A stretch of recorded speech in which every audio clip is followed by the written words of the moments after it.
everybody, and welcome to Blue Jays Today, where today we're going to be doing the Blue Jays Today Show, talking everything baseball around the league, the Blue Jays, Ryu potentially being a horrible deal for the Toronto Blue Jays, all of it, the upcoming week, the wheel. There's so much stuff ahead in the next hour. It is going to be legendary. Let's go! I am your host, And I am your host, Adam Peddle, and yes, we're going to have a lot of fun today, guys. Super chill. Again, this is the Blue Jays Today Show, where we're just going to do everything around baseball. Damn right, bro. And speaking of baseball, Nick, let's talk about some things that just happened in general MLB this week. Some news and updates. Some news and updates that we should know as Blue Jay fans, especially what's going on around the big leagues. Okay, well, I mean, furthest away from us right now, this is just kind of like a general sadness across the baseball MLB, but Mike Trout leaving the game with some hit-by-pitch action. That sucks, dude. This guy deserves 18 MVPs by now. He's got 3 of them. He deserves 18 World Series rings as well. He's got none of those. No, I don't think he's got a postseason win. I don't believe that. No, that's pretty bad. Yeah, that's pretty bad. But it just sucks to see. You know, LA really needs Ohtani to stay healthy, which he has been so far, and Mike Trout to be healthy for them to have, like, I would say they need them both to be healthy to have a shot. And also, Anthony Rendon's got to be good at baseball, too. Yeah, how's he doing? Is he I don't icy? think very good. No, yeah, I think it's he's pretty icy. It's pretty icy so far, yeah. Ice. So, right now, that's just a little injury update on Mr. Mike Trout. Feels like he's kind of leaving the whole, like, a best baseball player in the league conversation behind just because of the health. But if you're going to stay up there, you're going to be at the top. You're going to be top tier. I need to see like 40 home runs pretty much every season, a 300 batting average, and so forth. And just has not been the case for a little while for Mike Trout. Yeah, I agree. I mean, people who are entering that conversation are the young guys that we know, Vladdy, Tatis. Again, he was in that conversation. Health has been a concern for him. And obviously, Juan Soto is one of my faves. Yeah, dude. Speaking about some young dudes, moving over to the AL East right now. This is some good news for the Toronto Blue Jays, because I love like a sick, dark part of me that likes watching other organizations burn from the inside. Yes, I like watching them crumble. Especially when they're in the AL East. Especially when they're in the AL East. I just like watching them fall apart. Boston Red Sox, they're 2 best players by far, like very clearly. Like these are like your 2 guys that you're like, you need to have on your team if you want to be considered a, World Series contender, as I think, they probably are right now. Devers and Bogarts. They're getting to a place right now in their contracts where they're going to need some new contracts. Bogarts especially, like this thing is impending. He's probably going to be a free agent, and apparently they are like Grand Canyon far apart right now. $100 million off in negotiation talks. That's really reminiscent to what we experienced in the lockout. That was CBA levels of stuff right there. That was CBA levels of distance. And Bogart's looking to get paid, looking at, like, I think he has an opt-out ability in his contract. He does. So he has 3 years remaining after this year that he could get paid $20 million per year for. Yeah. But when you look at his last 5 seasons, hitting .298, an OPS of .891, he's 29 right now, going to be 30. I mean, I'd be thinking to myself, holy mother of God, like $20 million, that's what Ryu gets paid. That's what Ryu gets paid. I think I deserve a little bit more than $20 million, and, like, absolutely he does. So he's definitely going to opt out of that. I absolutely agree. And then his buddy, the guy over at third base right next to him defensively, Devers. Rafael Devers. He is looking for an extension soon because he is a free agent in 2024. He's got this season, he's got next season, then this guy's a free agent, and he's looking for something over $300 million. Well, and what did they offer him? Not that. Like, definitely not that. They offered him just over 200. Oh my God. Just over 200, and he said no. That's ridiculous. That's actually ridiculous. Right? What's with these players say no to all these big deals? They know they're elite. That's But it's also, too, like, Devers is 25 years old right now. And, I mean, when he comes out of that, so if he is a free agent in 2024, then he's going to be 27, which is the same age that Corey Seager was when Corey Seager, signed a $315 million deal. Rafael Devers' numbers in the last 4 seasons, a .292 batting average, an .889 OPS, great slugging, like, I absolutely think that he is deserving of a $300 million contract if he comes out at 27. So if you want to get him right now, then yeah, definitely. Like, I'm 25, man. Like, I'm gonna be this good for 10 more years. Like, pay up. I agree. Do you ever think they'll come to a point where all these players just are asking for $300 million and like there's just not enough ball clubs that are willing to shell out that kind of cash? As long as there's money in baseball, which there is, like as we've seen, like during the CBA talks, it was like the profits are going up and up and up. Yeah. As long as they're making profit, like no. If they, or I'm sorry, yes, like, but if they aren't making profits, then like, like there is going to come a point where it's like, oh yeah, sorry, like we're just not like look what's happening with Michael Conforto. Right. You know, I mean, granted, he's not Rafael Devers, not by a long shot, but like he's just not getting signed because he wants too much money. That's the thing. Everyone is asking for too much money. Even Carlos Correa was asking for $300 million, and no one was able to do it. That's why I triggered that thought. Did somebody offer him that, and then he said no? Yeah, the Astros offered him, I think, like $275 or something, and he said no. Oh, and now he's on a $100 million deal, and I think he has an ability to opt out too. Like if he has a really good year, like he could opt out and try again. Right. Like. That's crazy. Okay, well, I mean, that's what's happening at Boston, guys. So we could be very lucky very soon if those guys decide that they are going to leave. Bogart's very much impending, and I would love to see if Rafael Devers dipped from the whole AL East conversation. You know, he's up there with Vlad as, some of the best young players in that division. So, love to see it. Yankees hate to see this one, though. They're actually developing kind of quite the good pitcher over there, which was problematic for us because that should be their area of concern. Right. But Nestor Cortez coming out here and looking like a little young Alek Manoah now. He doing some pretty good stuff. Dude, today he pitched an immaculate inning. That's 9 strikes, 3 outs, all resulting in strikeouts. This guy was dominant. 5 innings of pitching, no earned runs, 12 strikeouts. That's very concerning because I was feeling a bit more confident just having Garrett Cole in the question marks. Well, if Nestor Cortez keeps putting up days like this, Nestor Cortez in the question marks. Exactly, he solidifies number 2, and I don't like that. No. And especially with a team that has had good pitching, I've wanted that part to crumble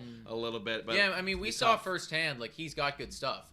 We didn't score a single run off of him. No, we didn't. He dominated us. Like he absolutely dominated us. So like very clearly, and I know that some of our Yankee fans that come in here, Keisha, Matt Needham, like you guys have talked about him being like, oh yeah, he's the guy. Yep. And you guys were saying that to me, and I was like, oh okay, yeah, well just like Kikuchi is our guy, it's like Nestor Cortez is your guy. Yeah. But no, this guy does seem to be like potentially top tier level stuff right now. So.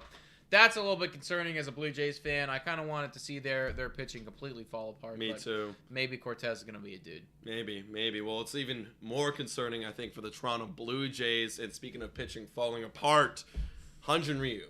He's so bad now. Hyun-Jin Ryu is horrible, bro. He's so bad at baseball now, dude. Dude, he can't locate properly. He leaves 68-mile-per-hour curveballs over the heart of the zone. This guy gets dominated, and now he's heading to the IL with a left forearm strain. Yeah. What do you think about Ryu? Give me your thoughts. I don't even know, man. Like, I actually don't know. And, it's wrong of me to say he's bad at baseball. Like, he's obviously better than what we could do. Right, but, like, right. Oh, my God. Like, it's just like it's ever since the sticky happened. Like the numbers are just so freaking awful, man. I was trying to let's I have numbers here. Okay, yeah, and we can pull them up too if we want to show you guys as well, like what Ryu's got to offer. But like, oh my goodness, man. Like the other day when he was playing against Oakland, everything was in the zone. He does not have velocity at all anymore. Like we're talking about 88 miles per hour max that this guy is throwing. That is going to get cranked if you are not absolutely pinpoint perfect hitting your spot the entirety of the time. And he's not. He's not even close to that. Dude, he's not. He is not at all. And that's the main concern. And there's age. He's 35 years old now. He's 35. The injury to his forearm. Honestly, good for Ryu to go solve your forearm issues and take time off away from baseball. Yes. It actually might help us because looking at the second half last year for Hyun-Jin Ryu, it looks like he went 6-5 in the second half with a 5.50 ERA and opponent batting average of 276. His first 2 starts this year, he has 11 earned runs over 7 1/3 innings. That's over 9 ERA, well over 9 ERA with opponent's batting average of 333. Jesus Christ. I was looking at from August, like I pulled up his game log from August to September, like the entire games in there. Yeah. We can show you guys too, but he literally had, during that period of time, opponents had an OPS of 833 against him. Oh my God. Like that, we're talking about all-stars right now. Yeah. Like Hyun-Jin Ryu is literally making people all-stars out there and not good players. Oakland does not have good hitters, guys. Yeah, take a look from there. From August? Yeah, exactly. There to there. Oh my gosh. Yeah. Literally, a 290 batting average, an 833 OPS. Wow. These are all stars. Wow. Dude, his FIP is 451. Like, this is horrible. This is not good. Too many runs, too many hits. Like, everything is bad. Dude, okay. Everything's bad. What the hell do we do with him? Do you give? Yeah, exactly. What do we do with him? Do we give him some time? Yeah. Do we, like, how much time do we have well, on him? okay, I mean, you have to get as healthy as possible. He's got to get healthy. And that's the thing, like, benefit of the doubt right now. Maybe he started this season, maybe he was hurt, and maybe he wasn't 100%. Right. I don't know. I'm not sure, right? But, like, obviously, like, go get healthy, Ryu. Like, we do need that. Dinesh so coming in here saying, shout out to everybody, by the way. Hello, everyone. Hello, everybody. Welcome. He's a pricey guy. Yeah, no kidding. And that's the big problem here. $20 million for this dude who is now, specifically losing us ball games. Yeah. With a 13.5 ERA in the young season. And yeah. I know it's only 2 starts, but, like, they have not looked good at all, man. Right. Well, for me, like, to kind of answer my own question of, like, how long do I got to give him? I got to give him, like, 6 starts. Like, 6 starts? Because you have to. He's $20 million, like Dan's saying in the chat. That's a pricey ass. Like, you're paying this guy to get better, and you don't want to give up on him because... Yeah, we have him for another year. We have him for another year. Like, god damn it, man. It's like we have to have him do well. Okay, let's say it's mid-May and he's still pitching with like let's say he's got a 9 ERA. It's mid-May now. What do you do? Do you go make a trade? ERA? Do you cut him? What do we do? We wait for Nate Pearson to come back? What do we do? We have to just like I don't necessarily want to cut him, but at the same point, like if it's a 9 ERA, you just can't play. I think he lost his starting job. Oh yeah, it's gone. Yeah, starting job's absolutely gone. And we can't trade him, guys. We cannot trade him. No, that's no trade clause. Yeah, I know all you guys are like, oh, let's trade Ryu for somebody. First off, nobody would ever want Ryu. Why would you want a $20 million 9 ERA guy? There's no way. There's no way. Yeah. But we actually can't do it anyways because he has a no trade clause in his contract. Mm-hmm. He will live and die as a Toronto Blue Jay if we want him to do so. Like, there's no way that we can get rid of him unless we absolutely cut him, and then we just need to eat that dead money. Yeah. I think that if he is pitching for an abysmal 9 or 7 or whatever ERA it is come mid-May, we need to have him, you are the new Stripling. And if we're down by like 4 or 5 runs in a game and we just need to eat some innings, like, okay, we're losing this game, it's over. Ryu, you're in. You're going now. You know what? Tapia, you're subbing in too. Yeah. Good guys, sit on the bench. Like, we're sacrificing this ball game right now. Yeah. I don't care anymore. Well, that's the thing too, right? Like, Ross Stripling and him would flip-flop roles. I guess that would have to be it. Because Ross Stripling, it just announced today, replacing Hyun-Jin Ryu in the rotation because of his injuries on the 10-day IL now, is Ross Stripling. And Ross Stripling last year had a 3.96 ERA. He had a 3.96 ERA. Much better. Hold up. Bit of a scenario right here. I just thought of this right now. Okay, Let's say Ryu's out. We don't know exactly how long he's going to be out for. I think he's on the 10-day DL right now. But let's say he's out like 3 weeks. 3 weeks. Okay. Ross Stripling picks up like 4 or 5 starts in that time. I don't know exactly how many it'll be, but somewhere in the 4 or 5. He's dominant. Yeah. He's lights out. Yeah. He's really good. Is there an actual reality right now where Ryu comes off of the IL and there's not a starting position for him anymore? I think this is what would happen, okay? So you have to give him a shot to start again. I think what would happen is we'd lean back into that 6-man rotation thing that we were trying out. Right. Like we would have to like slowly start feeding in Ryu on like the 6th start just to give people a break. No, Ryu would kind of be what Stripling was doing on Friday. Yeah. Now he's acting like that because you cannot take out Ross Stripling. Well, I mean, if he's doing that good, right? I mean, and here's the thing. Like for me, Ross Stripling like is far from a sure thing. Like he did have a really good outing in the game that he did play on Friday. Right. But I mean, like far from a sure thing. He has been streaky his whole career. Just under a 4 ERA. And last season for us, it was like a 4.8 ERA that he finished with. Something 4.3. Oh, he's 4.8, I think it was that he finished last season. 4.8. Yeah. So I mean, like again, like that's definitely not elite. Right. If he wants to be very good though, because there were a few months in there where he was good for us. This May-June month here, like he was a reliever. Yeah. The May-June month he was definitely he was a solid. starter. I mean, yeah. If he wants to do that level of production again, absolutely. Sorry, Ryu. It might be a 6-man thing. You could be losing your job very soon. Yeah. If Ross Stripling is bad though, if Ross Stripling's really bad though, then what do you do? And Ryu comes back, and you know, I don't know. Dude, what I'm saying is we have to go make a trade, and we're gonna make a podcast on this very soon. I'm down. You threw it out in the live. I'm down to do it because it's time to start already thinking ahead, guys. If you're a GM, you got to start thinking. If we could see these scenarios out like unfolding and them being absolute disastrous for the last 2 starts in a rotation, we might need to go make a trade. Well, especially because, you know, it's like Kikuchi, I don't know how he's going to do. We're not sure yet. Obviously, the GM hopes he's going to do very well, but if he's struggling, that's a problem. If Stripling's far from a sure thing. Ryu is like furthest thing from a sure thing right now. Right. And even Burrios has come out, and he's off to a slow start. Now, I do think that's going to change. They're gonna, you know, it's like Burrios is going to be locked in for the entirety of the year, no matter what he does, basically. Yeah.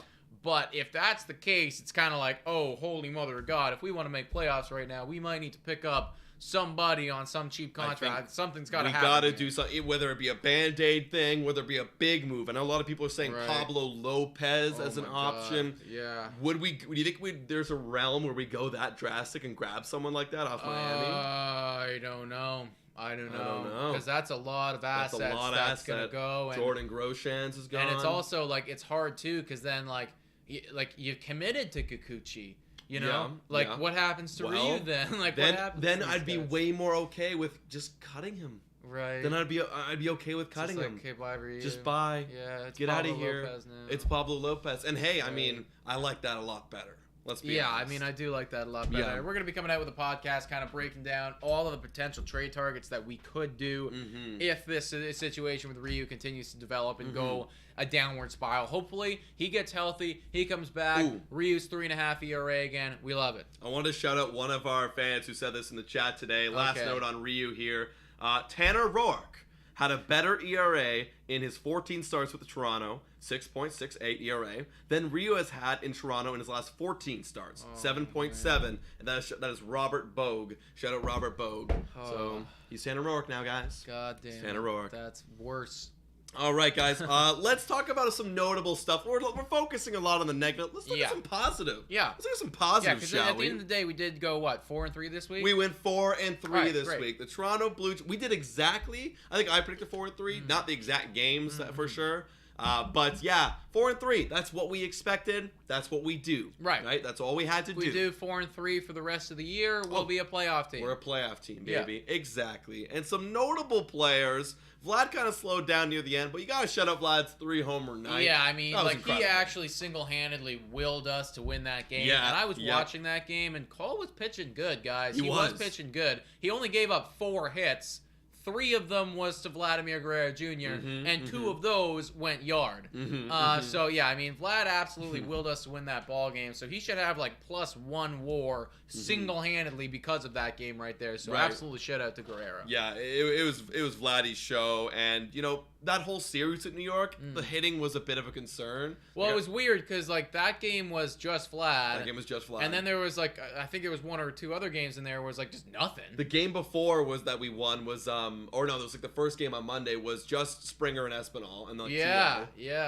That was just it. And then the other games that we got shut out. The other 2 games we got shut out. Which is, you don't like to see, guys. No. Shutout is the worst, absolutely. Yeah. But, I mean, hopefully the guys are going to turn it around. We can all kind of get going at the same time right now. Excuse me. Another big shout out to the Lourdes Gurriel Jr. Yes. He's picking it up right now. Literally. Praise the Lord. Praise the Lord.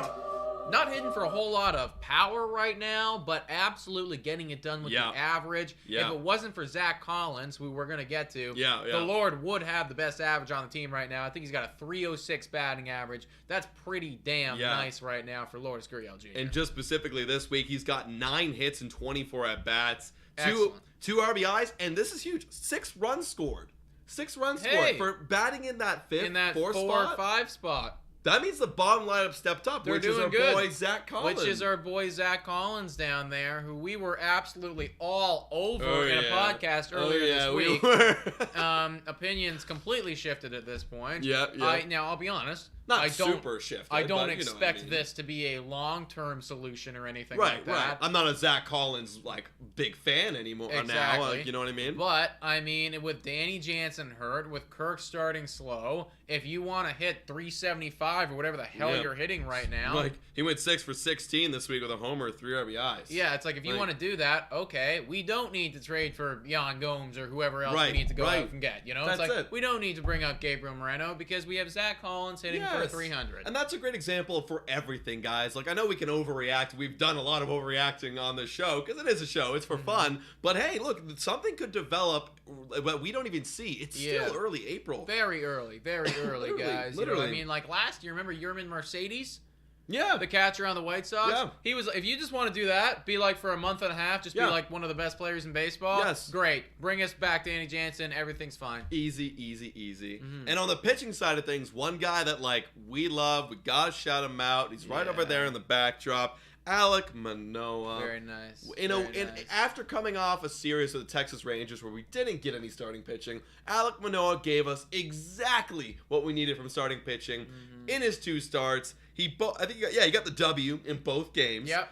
12 innings pitched, only 2 earned runs. That's an ERA of 1.50 and 13 strikeouts. That's just awesome. Yeah, man. He looks like the real deal. Even today, guys, his velocity was a tick down. He was making a few mistakes too. Like there was some stuff over the heart of the plate. Doesn't matter. It doesn't matter because it's just the level of talent that he's already at. Like when he's on, it's 6 shutout. Yeah. You know, and when he's off, okay, it's 6 2 earned runs. Yeah. You know, literally. And what I love, I want to point this out too, right? I think what I'm really seeing in Alek Manoah is that he's leaving the ball arm side a lot, and he kind of tails off, goes up and in on the righties. But he's made that adjustment already. It was like, when I don't have my best stuff, at least when my ball, when I'm missing, could still be an effective pitcher on the hands. Right. Because what he's done is now he's standing a little bit more on the left side of the rubber. Yeah. And now if he misses, it's becoming a competitive pitch that could maybe get some swing and miss stuff. Yes, exactly. He's a good player when he doesn't have his stuff. Yeah, absolutely, dude. So, I mean, Alek Manoah is 100% the real deal. And once we re-sign Bo Bichette and Vladimir Guerrero Jr., if that does become the case, you better believe, the next conversation is going to be extension talks for Alek Manoah. Because, I do believe this guy, before it's all said and done, there's going to be a few All-Stars, and maybe if he has a great season, potentially Cy Young in that career. So, who knows? Very, very close. Yeah. But this gives a nice transition because we talked about all these great players for the Blue Jays, and there's one player we haven't mentioned. We have one player we haven't mentioned. One player we haven't mentioned because it is that critical time, the most coveted of awards.